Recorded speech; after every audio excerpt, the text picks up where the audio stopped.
বলতে শুধুমাত্র 3টা জিনিস জোরে কোন কয়টা?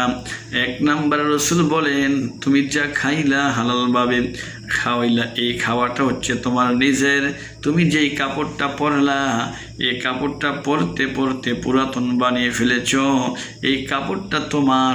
নাম্বার 3, দুনিয়ার জমিনে বেঁচে থাকতে আল্লাহ রাব্বুল আলামিনের রাস্তায় যা কিছু দান করেছিলে, যদিও ক্ষণিকের জন্য মনে হয়েছে তোমার সম্পদ কমেছে, আরশের মালিক আল্লাহ বলেন সম্পদ কমে নাই, এটা জমা করে রেখেছেন আল্লাহ কিয়ামতের দিন। আমার আল্লাহ এই সম্পদগুলো তোমাকে বুঝাইয়া দিবে। সুবহানাল্লাহ। যা দান করেছেন আর যা খেয়েছেন, যা পড়েছেন, এগুলো হচ্ছে আপনার। আর যা রেখে গিয়েছেন এগুলো আপনার নয়। আপনার মরতে দেরি আপনার ওয়ারিশ এসে দাঁড়াবে, সন্তানাদি দাঁড়াবে, মেয়ে দাঁড়াবে, স্ত্রী দাঁড়াবে, আত্মীয় স্বজন হক নিতে আসবে। কিন্তু আমি আপনি কেউ নই। আমার দাদা বলেছিল এই বাড়ি জমি আমার, এরপর আমার বাবা বলেছে, এখন আমি বলতেছি আসলে আমিও একদিন থাকবো না। আমার সন্তান বলবে আমি সম্পদের মালিক। আল্লাহ পাক বলেন আসলে কেউ মালিক না, এই সব কিছু স্থায়ী মালিক হচ্ছে একজন।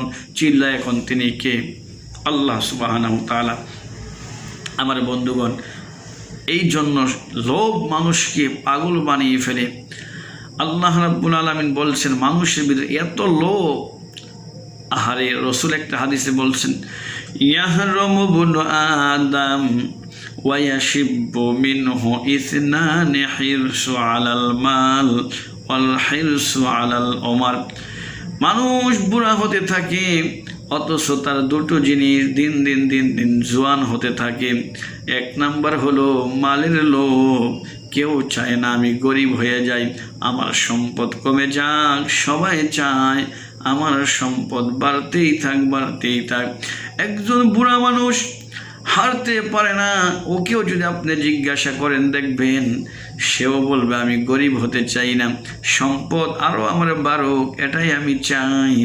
2 নাম্বার ওয়াল হিরসু আলাল উমার, বয়সের লোভ, হায়াতের লোভ। কেউ মরতে চায় না, চায় আরও একদিন যেন দুনিয়ায় বেঁচে থাকি, আরও একদিন যেন দুনিয়ায় বেঁচে থাকি। দেখবেন অসুস্থ হয়ে গেছে, কিডনি ড্যামেজ হয়ে গেছে, ভিতরে ভার বলক হয়ে গেছে, রিং নষ্ট হয়ে গেছে। কিছুদিন বেঁচে থাকার জন্য কোটি কোটি টাকা খরচ করে বিদেশে গিয়ে চিকিৎসা করে। কথা ঠিক না বেঠিক?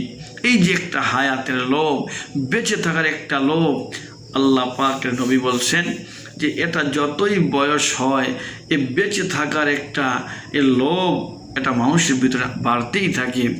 আর কেউ ফকির হতে চায় না, খালি সম্পদ বাড়ুক, জায়গা বাড়ুক, এই টেনশনই সবাই করে। আর এই প্রতিযোগিতা করতে করতে মানুষ কবর পর্যন্ত